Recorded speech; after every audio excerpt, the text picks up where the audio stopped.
Nobel Lecture for 2021. 매년 10월이면 전 세계인의 시선이 스웨덴으로 쏠립니다. 일주일여에 걸쳐서 노벨상 수상자가 발표되기 때문인데요. 올해도 바로 어제부터 오는 10일까지 생리의학, 물리학, 화학, 문학, 평화, 그리고 경제학 수상자들이 탄생하고 있습니다. 그런데요, 저는 매년 궁금했어요. 왜 하고 많은 상 중에서도 이 노벨상을 가장 쳐주는 걸까? 오늘의 알파, 노벨상입니다.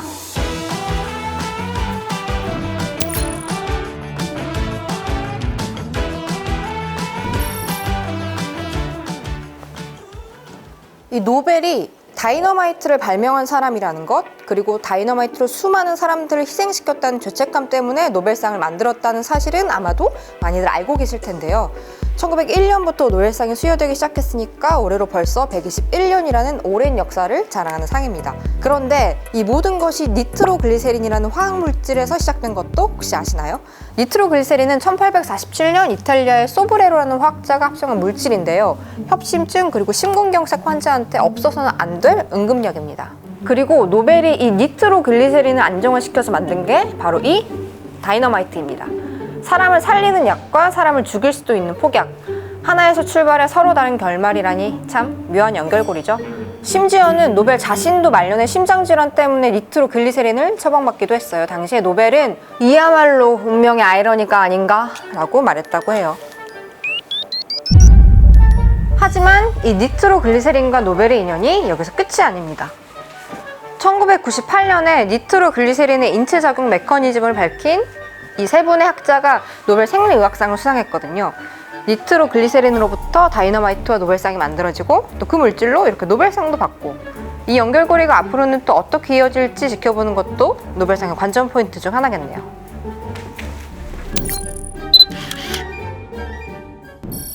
근데 이 노벨상을 받는다는 게 물론 명예도 의미가 있겠지만 사실 우리가 궁금한 건 이 상금이잖아요.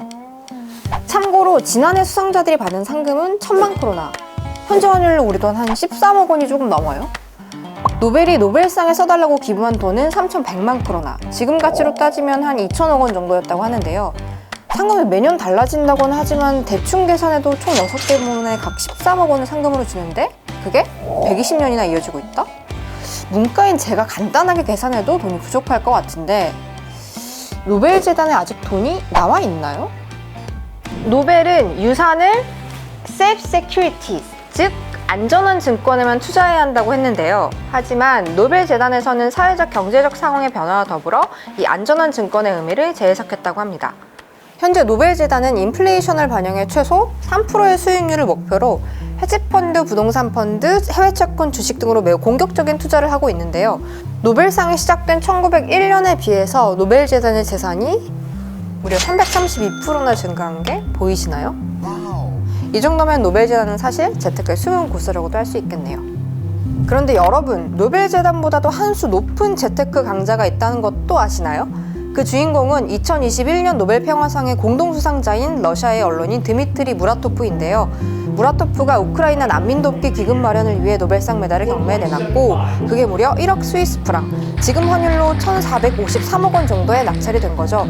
전쟁을 일으킨 러시아의 언론인이 우크라이나를 위해 노벨상 메달을 팔다, 말 그대로 노벨 평화상 수상자다운 행보라고 할 수 있겠네요.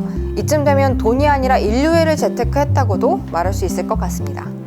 노벨상에 대해서 많은 이야기를 하고 있지만 사실 우리가 제일 궁금한 거 이거잖아요. 올해는 과연 한국인 수상자가 나올 수 있을까? 현재 우리나라 수상자는 2000년에 노벨 평화상을 받은 김대중 전 대통령 뿐입니다. 하지만 한국과 인연이 있는 수상자가 사실은 또 있어요. 노벨상 홈페이지에서 발견할 수 있는 익숙한 지명, PUSAN, 부산. 대한제국 당시에 부산에서 태어나 1987년에 노벨 화학상을 받은 찰스 피더슨이 바로 그 주인공입니다. 출신 국가와 국적을 모두 표기하는 노벨상의 원칙 덕분에 알려진 사실인데요. 대한제국 당시에 부산에서 태어나 4살에 북한으로 이사 간 뒤 그곳에서 처음으로 화학과의 만남을 가졌다고 하니까 이 찰스 피더슨의 노벨상은 어쩌면 한국이 만들어준 것일 수도 있겠네요.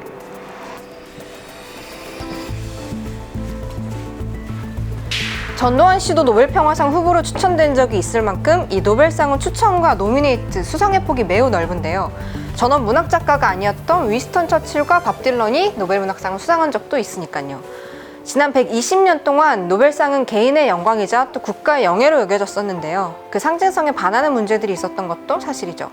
노벨상 수상자 선정에 대한 노벨의 유언은 다음과 같습니다.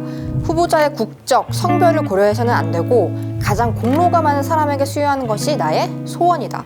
하지만 이 유언이 무색하게도 노벨상은 다양성 측면에서 많은 비판을 받아왔어요. 역대 노벨상 수상자 975명 중에 여성 수상자는 58명뿐입니다. 또한 다른 대륙에 비해 미주와 유럽 출신 수상자가 압도적으로 많죠.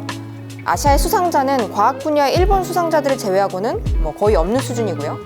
그래서 프랑스의 작가 사르트르는 수상자가 서구권에 집중됐다는 이유로 1964년 노벨문학상 수상을 거부하기도 했어요. 서구권 출신 남성의 수상이 집중되면서 노벨상의 의미를 다시 짚어봐야 하는 게 아니냐는 말도 있어요. 노벨문학상만 봐도 아시아 출신의 여성 수상자는 단 한 명도 없거든요. 노벨의 유지를 실천한다면 언젠가 우리나라 출신의 여성 수상자가 나올 수도 있지 않을까요? 한번 기대해 보겠습니다. 오늘의 알파 마지막으로 47초 요약하면서 영상 마무리할게요. 노벨상은 다이너마이트를 개발한 노벨의 뜻으로 만들어진 세계 최고 권위의 상입니다. 생리의학, 물리학, 화학, 문학, 평화, 그리고 경제학 분야에서 인류에 기여한 사람들을 선정해 수상하죠. 노벨상에는 니트로글리세린이라는 화학물질에서 시작해 노벨, 다이너마이트, 그리고 노벨상으로 이어지는 연결고리가 있고요. 노벨재단은 공격적인 투자로 상금과 운영 기금을 마련하고 있는 재테크의 고수라는 사실도 알려드립니다. 현재까지 한국인 수상자는 단 한 명. 하지만 노벨상의 취지를 살린다면 두 번째 수상자도 언젠가는 나올 수 있지 않을까 기대해 보겠습니다.